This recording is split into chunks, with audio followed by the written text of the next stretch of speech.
startups begin in communities across the country.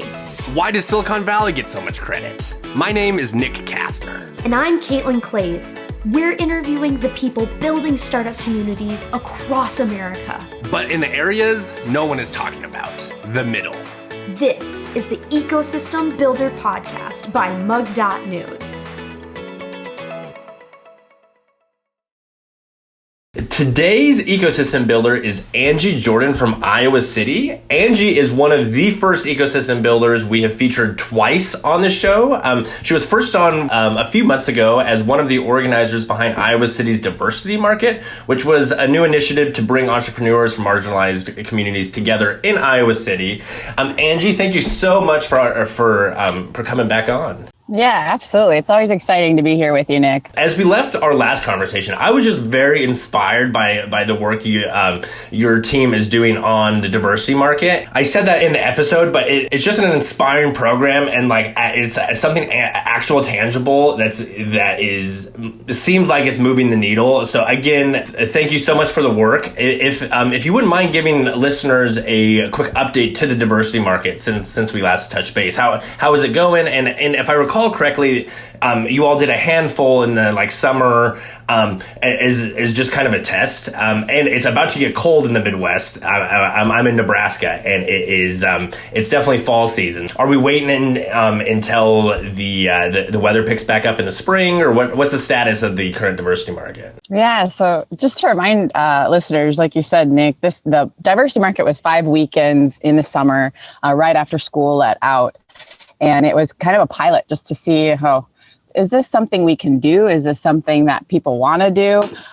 Is this something that could be received? And it was in the context of revitalization of the neighborhood, in the context of revitalization and incubation of business.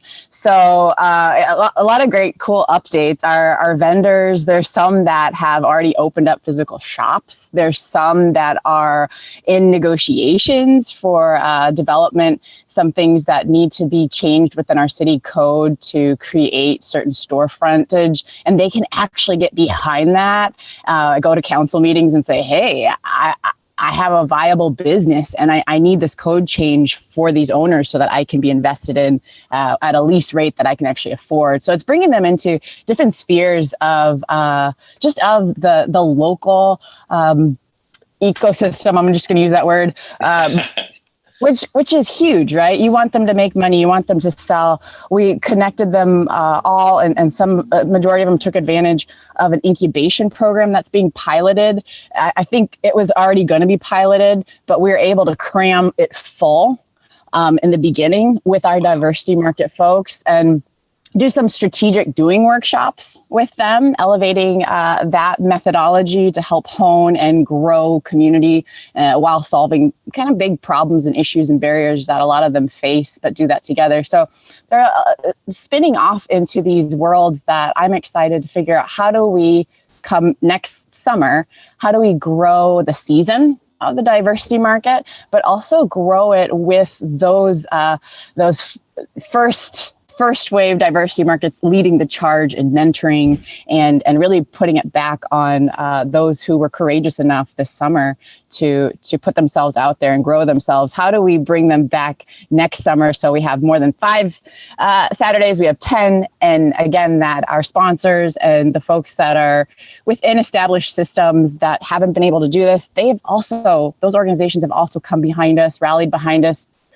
An example is the Project Together. For those that aren't familiar with it, Project Better Together, check it out. It's a website, but it's downtown district Iowa City and Iowa Area Development and the Think Iowa City. These large systems and organizations that are like, well, we need to be supporting this. They actually brought us into the fold with their vision and their strategic planning for the next 2030 project, which is, again, huge. We're all about the grit and the passion, but to be, invited to the table is huge. Now, how do we make that table disappear so that everyone can get there and how do we translate it into all the different languages so everyone can be involved. Yes, absolutely. And even like I guess focusing on creating that flywheel effect of like how is this like bigger and better the following year, that I'm just excited with that attitude. I'm excited to see where this is 5 years from now, as opposed to next season.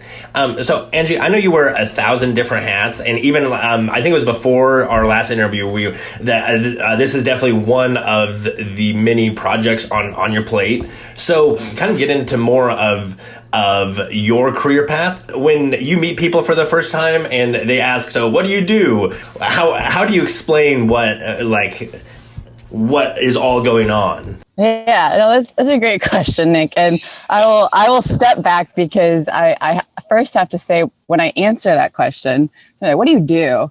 I have to step back, and I want you to stay with me here, because this is important before I answer it. Is who's asking that, right? So what do you do? What do I do? I wake up, I eat breakfast. I'm Angie. I'm a person. I have a partner. I have children. I'm a daughter and a sister and a friend. That's what I do. What do you do professionally, which is what I'm kind of hearing you say. Yes. For me, that kind of blurs, because a lot of my professional is motivated, inspired, and only possible because of who I am and what I do, what I expressed formally. So in a nutshell, I have to preface that, because most people get the stock answer, but that's because I don't know them. I don't know where they're coming from. I don't know what they want from me.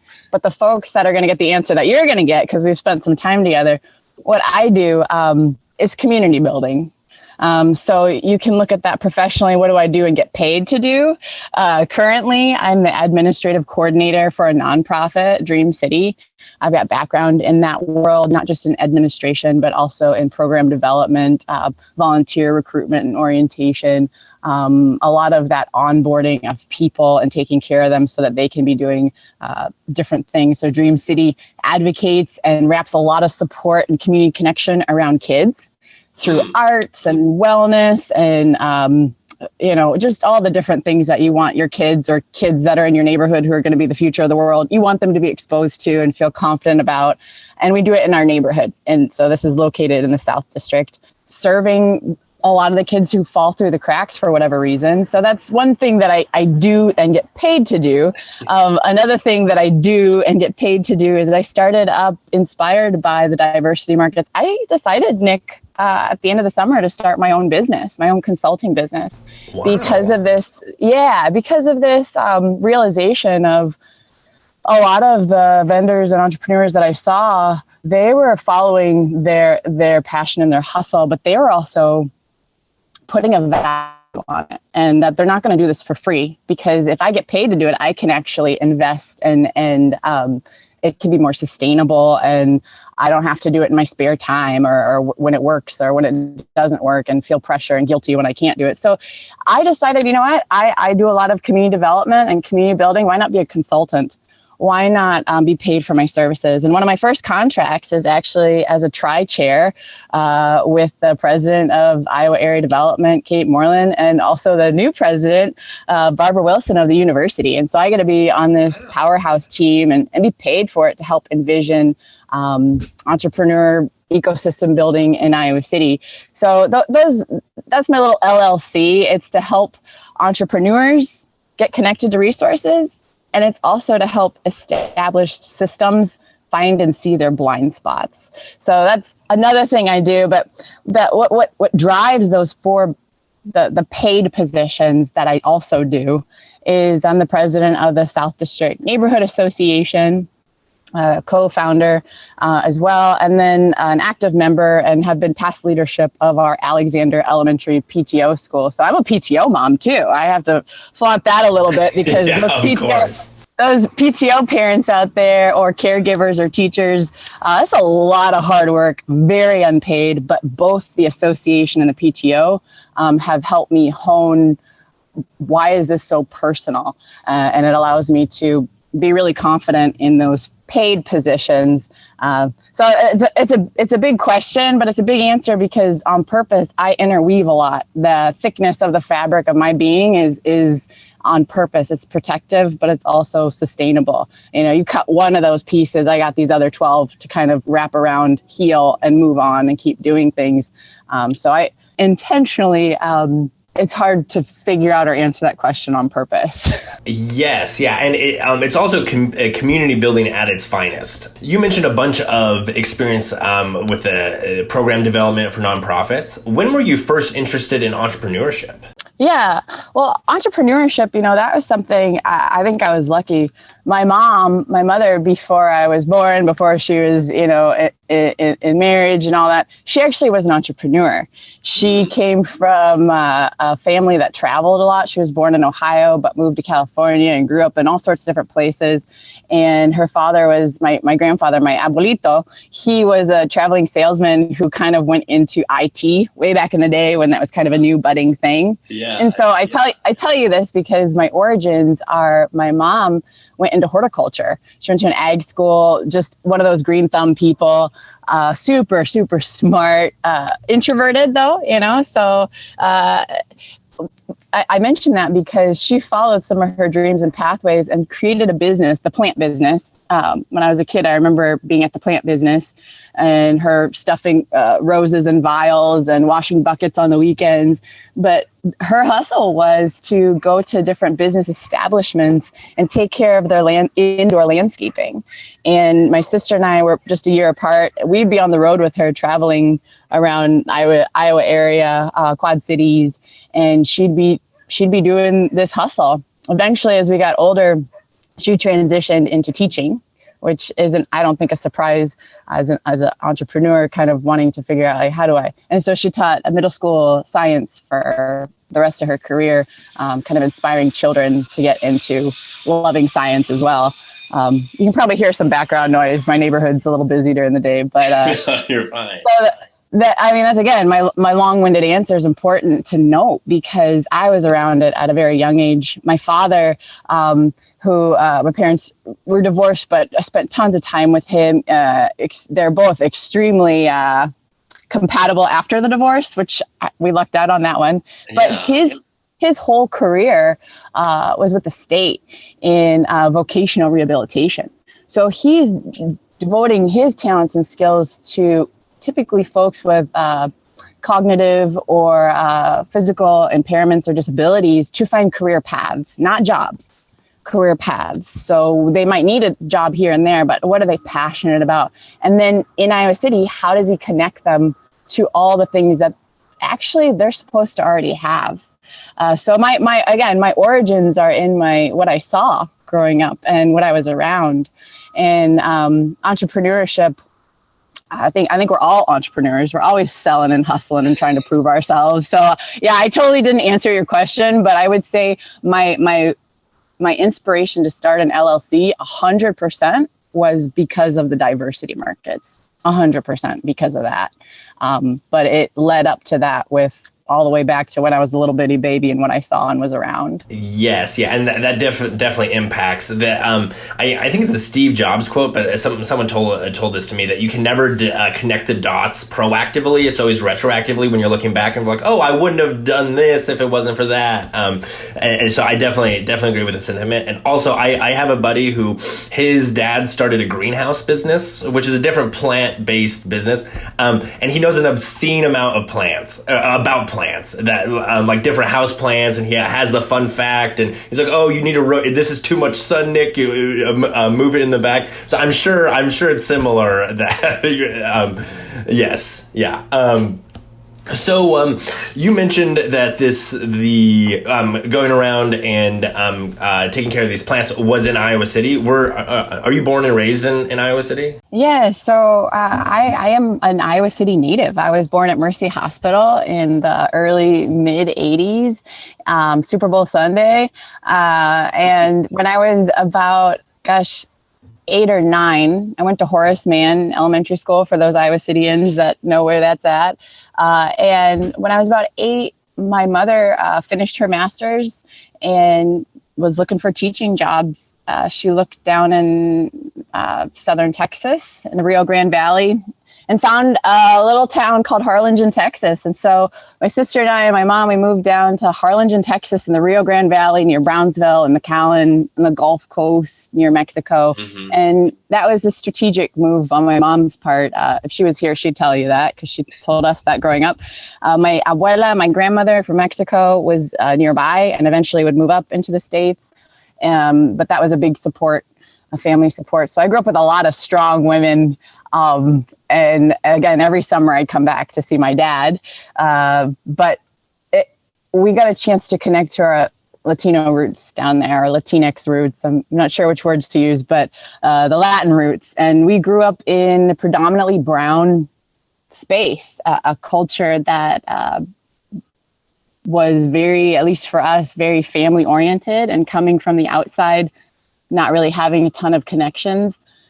It was a nice, smart transition. I think my mom made, moving somewhere totally different, but finding a place for her girls to grow up, and just connected to so many different things. As a single mother, she tapped all her resources to ensure we weren't behind, and also that we excelled. And both my sister and I, luckily, we took to academics in school. We also took to athletics. Part of that might have been my mom saying, I hope you're smart or you're athletic, because if you're not going to college.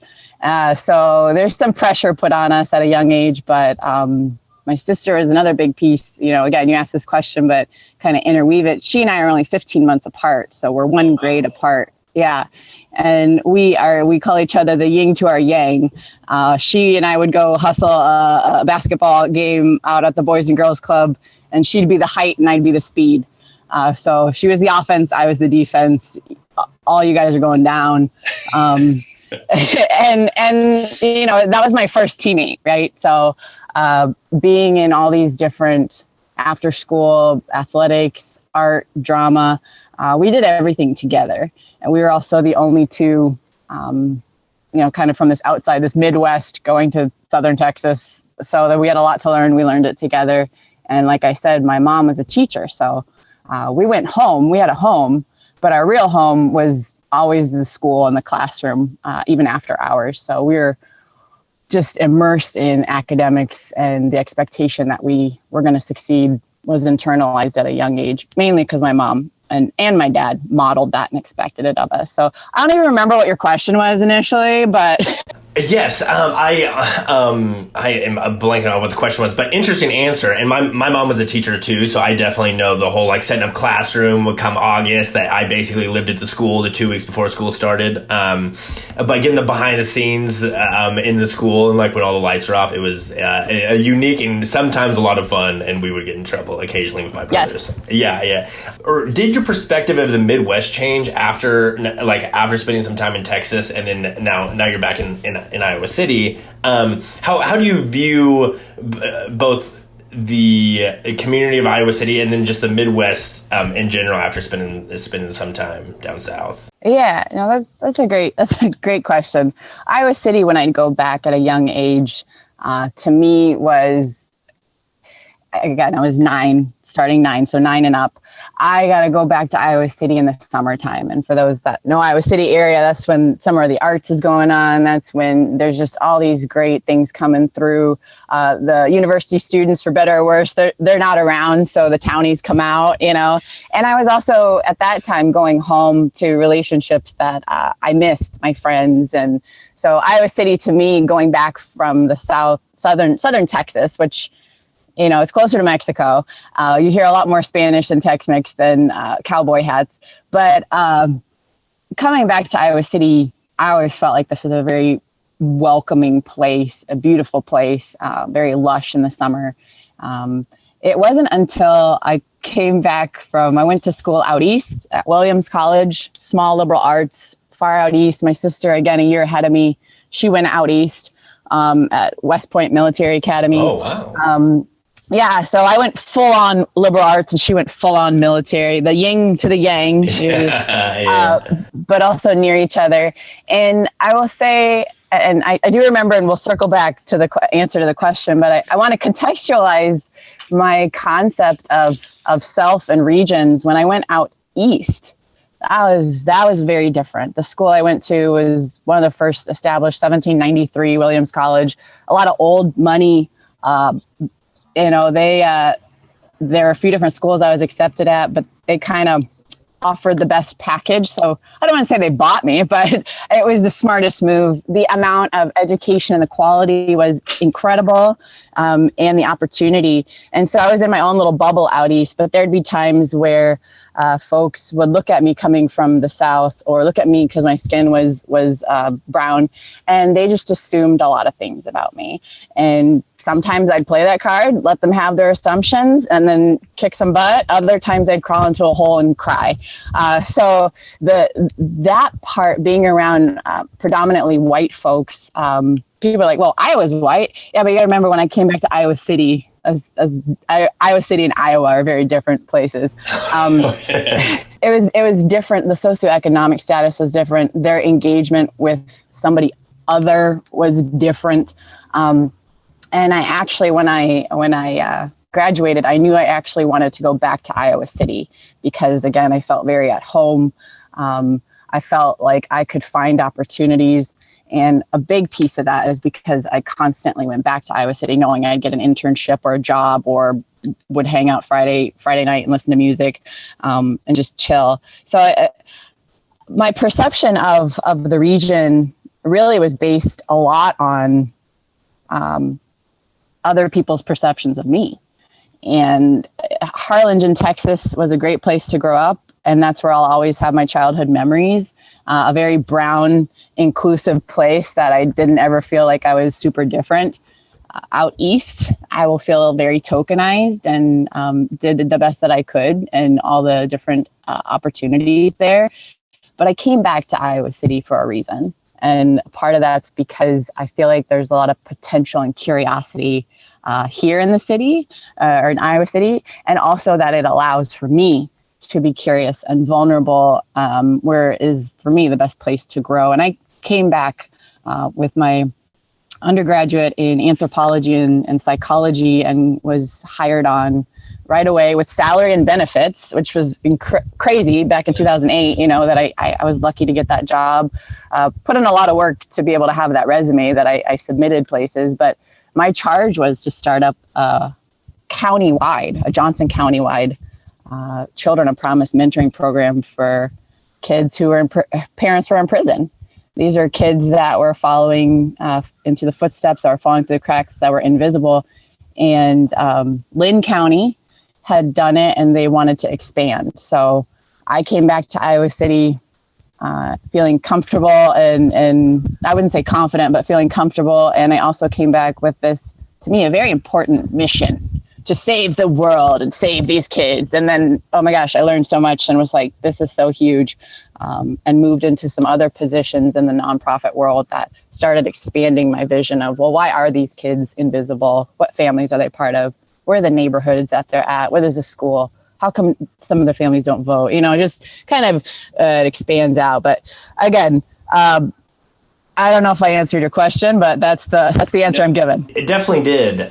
You mentioned Iowa being different than Iowa City, and I definitely think of Iowa. I mean, similar to Nebraska. I'm not necessarily throwing stones because I'm in a glass house, but I would not think of, like, you talked about how inclusive South Texas was and really connecting with that aspect of your heritage, and I've heard from my non-white friends that Nebraska and Lincoln is not always that inclusive, and I'm surprised that you did not have that. Like, you had a positive sentiment of Iowa City in that explanation, especially contrasting it to the East Coast. I think a huge piece of that was the foundation and the world that my father built. He's a Black man from northern Texas. He grew up during a time where he remembers when his high school was integrated. He remembers when his entire town was integrated and then became a ghost town because a lot of the resources and opportunities were exploited and sucked up by, power and privilege.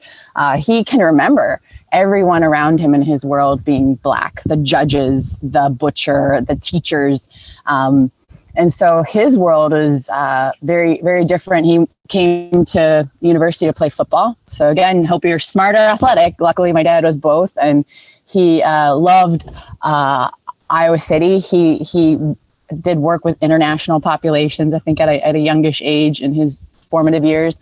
So he was always about learning new languages and going places, really bookish. So really would go places in history through his books, and culture was huge to him. So Iowa City, when I was in Iowa City, was through my dad. And so we were eating all the different foods. He was introducing me to all the different people, and the majority of them aren't white. So when I went out to the East Coast even, and folks were like, oh, you've got origins in Texas. Why'd you vote for Bush? I'm like, wait, what? I wasn't even of age to vote. Or, oh, you're from Iowa. How come you guys are, that ag culture and you're destroying the world? I'm like, wait, no, Iowa City? Wait, no, what are you talking about? So in some ways, I kind of had this sheltered space that both my parents intentionally created. Just like everybody, I think everybody's parents are trying to do the best they can. And it's not until you start adulting that you're like, whoa, some stuff's really messed up. So yeah, I will say you're not the first person, Nick, to be surprised that I describe these things this way. Yeah, yes. Your background is I continue to be fascinated by just your upbringing and your current perspective on the world. I have a few questions about your community organizing and the breaking the cycle of things that are outside of ecosystem building. So I'm going to try to kind of rein my questions into the entrepreneurship ecosystem realm, but a question that comes to mind: do you have any political aspirations? Like, do you hope to ever be a part of the system, or are you gonna stay with the boots on the ground? I think that's a great question, and just to quickly answer it, I will not answer that question, but I think part of why I don't want to answer it is I don't want to put that. I want to organically get there. Right. Yeah. So if I run for school board, if I run for city council, if I run for something statewide, if that's going to be because I was moved, drawn, not pushed or pulled to. This is going to be something where doing the work and being around the people is extremely personal because this is where I live. This is my daily. So you got to recognize if you go into the political realm, you're pulled out of that daily, which is good because then you can make changes other places. I'm not done yet doing my daily. I'm not done doing those things. Does that mean I'm not one day not going? I would love to. I'd love to get. I was fortunate enough to, in the state of Texas, go to Girl State. And again, for all those that are like, what's Girl State? Some other states have it, but they basically brought together 500 different girls from across the state together in Seguin, Texas, outside of Austin. And we made the 51st state together. We were juniors in high school, going to be seniors, and it was incredible. And so, again, that was exposure at a young age to political stuff. I would love to get to that point because I see the things that policy can change and sustainably change and bring parts of our country and people together. I see that. I will not be pushed. I will not be pulled into it. I will choose to go there. And yeah, maybe I will, Nick. Yeah. I think that answer it sounds like it's coming from a politician. So I love the I love it. So gearing more back into the entrepreneurship side of things, it's the diversity market. It seems like, yourself being inspired to start a business through the diversity market, that goes to show that program has been successful. Are there any other programs? What other programs in Iowa City do you see working? I mentioned the incubation program, and that's through the Multicultural Development Center. My friend Tracy John Sargent. Hey, Tracy, if you're listening. He and I love finding folks and organizations where there's this overlap that you're like, oh, and then all of a sudden, once you sit in that overlap, you just start growing things together. And so the Multicultural Development Center, check out their website. You can look at Google it. their big piece is bringing people into STEM career paths and looking to start young and offering programs, but also the spaces into incubation and incubating so they're already doing this stuff. But I would say, to answer your question shortly, that pilot incubation program could lead to so many more things, some that already exist in the Iowa City area, but are just not reaching folks like me or people of color or marginalized folks for whatever reason. Lots of different reasons there. Programs that exist, but tailoring them and evolving and informing them to be what we need them to be. And I would say currently, for me, it would be that small business incubation would be a huge one that I could see just blowing up, and something that Iowa City has, but I think could and should have it much, much bigger, much bigger. So hopefully that answers the question. Yeah, no, it's perfect. Yeah, absolutely, Angie. So we kind of have a standard list of questions here, and a lot of them we've talked about, like something, one of the questions is what's something someone would know about Iowa City, which I think my takeaway for that is at the like inclusive pockets in Iowa City and the amount of diversity and different cultures all blending together. Are there any entrepreneurs or startups that you're most excited about after the diversity market? I'm excited about them all for different reasons. The ones that I should never answer the question. No, the ones that I've been currently working closely with post diversity market would be Cafe on the Go, which is Rachel Scott, and she is looking to acquire an existing business, Cafe del Sol, but make it her own and make it to go with different drinks and being able to just do her thing. Such quality service and also product.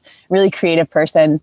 I'd say another one would be Evelyn Cazada and her family. They're Choco Fresa, and they're actually rebranding to La Madre because they're opening up their food menu and they're looking to be a restaurant. You know, they've been all these vendors do so much, but they're looking to find a physical brick and mortar.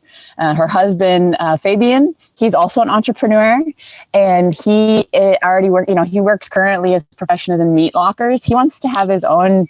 He wants to have his own butcher, his own spot right next to his wife's restaurant, right? Selena Gunn, catering business. The other thing that Diversity Markets has brought me into contact with are folks in the business incubation incubator that I don't know. And I think of Raina, who is, maybe known for being the Hawkeyes women's basketball coach and just all around badass person, but she's also an entrepreneur on the other side, and she sells just incredible clothing. So they're these folks that I'm excited for them and their business, but I'm really excited for them because I feel like there's a common passion and thread that the more we're around each other and the more we see the hard work and also tap each other for resources and ideas through the incubation program, we wouldn't be able to do this we're not able to do the diversity markets year round because it was a pilot. But these kinds of programs that bring us in close proximity, dreaming and doing together and holding each other accountable. Did you do your homework? Did you figure out your business model canvas? Do you have your accounting plan down? That's how you build a relationship from the ground up that supports the future entrepreneurs that come through. So there's a lot of folks I'm excited about. Those would be some of them. There are other folks who aren't in this incubator that are in another one. I think of my girl, Tasha Lard, who co-created the diversity market. She's talking about expanding JD Beauty Supply. How cool would that be? And Marlene Mendoza, who was on the show as well. Mm-hmm. She and I, we run parallel paths on what we want to be doing. She has her LLC where she's helping entrepreneurs, immigrants. It's a different population, but it's been incredible to be around these women. There's some men too, but these women and this girl power and the synergy that you have to be excited for all of them, Nick, because it pumps you up to stay on your course and your path. Again, that attitude over some communities we feature or talk to, there's the, like, I guess, competitive nature of like holding things close to the chest or really rooting for yourself, but not necessarily cheering on the broader community. And it's good to see that happening through the diversity market and the broader community you're involved with. All right, Angie, 2 quick questions for you, before we close out. First, if someone were to move to Iowa City tomorrow and wanted to start a business, what's the first thing they should do? The first thing they should do is contact Angie Jordan at Banjo Knits Empowerment, LLC. No, the first thing, yes, no, really do that. But the first thing that I would suggest is to find those big spaces. If you're an entrepreneur already, you already are familiar. Think about what it is you did to start up where in your hometown. We've got it here too. It's just under a different name. Ask questions, go network, but find the incubation programs. Even if you don't think you need it, find those incubation programs, and those connections in Iowa City particularly are deep, not just the established incubation, the newer ones as well. So I would say if you're starting up a business, do what you know what to do, because you're smart. You've got that inside of you already. Get connected and always leave a phone call or an email with who else should I be talking to. Expand and grow your network, but use what you already know, because you've gotten this far. You are your own power. So that would be what I would tell them to do if they're coming to Iowa City. Yes, perfect. And where should people, you mentioned your email, where should people connect with you online? Because I'm for sure, I'm staying connected for, until I can put a Angie Jordan for President bumper sticker on my car. As soon as those are printed, ship one my way, Angie, and I'll throw it on the car. But where can people connect with you online? Yeah, so for me, it's banjonits@gmail.com. Again, I'm a startup, so I just got my domain name a couple weeks ago. I'm getting my cards printed. And so you can also connect with me through the Multicultural Development Center. And again, that's Tracy John Sargent. Get connected with Tracy as well. Between him and me, like, we're going to connect you to who you need to be connected to. And also, you might find people that we don't connect you with that you're like, guys, you need to up your game. Like, this is a reciprocal relationship. So if you're going to be asking for help and connection, now you're part of the family. So we're going to be a team. So the Multicultural Development Center or Angie Jordan banjonits@gmail.com. Amazing, Angie. Well, thank you so much for hopping on with us today. And I again am inspired by the work you're doing, and I hope to stay connected. Same. Thank you, Nick, for the opportunity to share and to just be able to be my authentic self out here with you. I appreciate that. Yes, always. Now that we've learned about an ecosystem from the person building it, I'm going to link back up with Caitlin to clarify some jargon and take a deeper dive into this community. Hey, Nick, good morning. Good morning, Caitlin. How are you? I'm doing well. How was your interview with Angie? You know, it was amazing. I first off just love her attitude and her spirit. I find inspiring. And this is the second time she's been on the pod. The first time was with a group. So, you know, it was great to talk to her individually. And I said the same thing after the time the whole group came on. And speaking with her one-on-one, it was just, she's an inspiring individual. Absolutely. And so was that kind of one of your big takeaways as well? So I would say my biggest takeaway is the inclusive environment in Iowa City that she touched on. That there's a bunch of like pockets of diversity, and yeah, it's a more diverse community than I would have assumed it takes place in Iowa, and that was probably the thing that's going to stick with me. And I would really like to go to Iowa City. That it's like with the diversity market, and it's a college town. That it definitely seems like a cool place to watch a football game and, you know, spend a long weekend or go sometime in the summer and enjoy the town. So when during the interview or afterwards, did you have to look anything up? You know, not really. Not necessarily, besides exactly where Iowa City was in Iowa, honest to God. I don't know my I could point to Iowa, you know, like especially people on the coast, they're really bad at like pointing to states in the Midwest.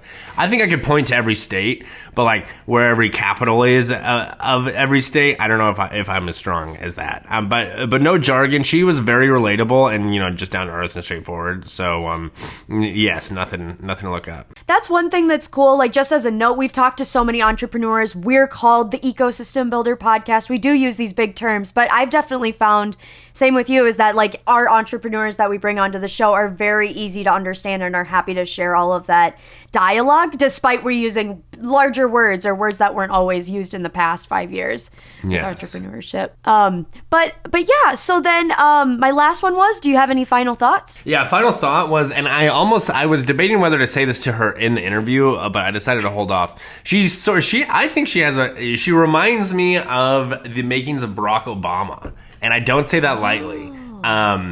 But yes, but being from like an interracial household, seeing like the community. So probably that of like coming from like a mesh of different cultures, as well as being a community organizer, because that's what Obama started his career with. That I am predicting Angie Jordan runs for some public office at some point, and I asked her, and she kind of walked around the question, but I would put money on it. And we had her on the show first. Yes, exactly. Developing that relationship. And I would like to introduce her to Tom Chapman. She is starting a consulting business in the ecosystem world, and I'm going to share this episode with Tom. So what's up, Tom? I know you're going to listen, because I will shoot you the link and say listen to this. And I would really like to connect those two, because I think there's definitely room for them to work together. But that is it, Caitlin. If you wouldn't mind reading us out. Absolutely, let's do it. Thank you for listening to today's episode of the Ecosystem Builder Podcast, which is a product of mug.news, hosted by Nick Kastner and Caitlin Clays, myself. If you have any questions about today's episode, please connect with us on Twitter at Nick Kastner, at Clays Creates, or at Mug News Official. If you enjoyed this episode, please leave a review and share with your friends. We release episodes every Wednesday morning, so make sure to follow so you don't miss a beat. Bye-bye.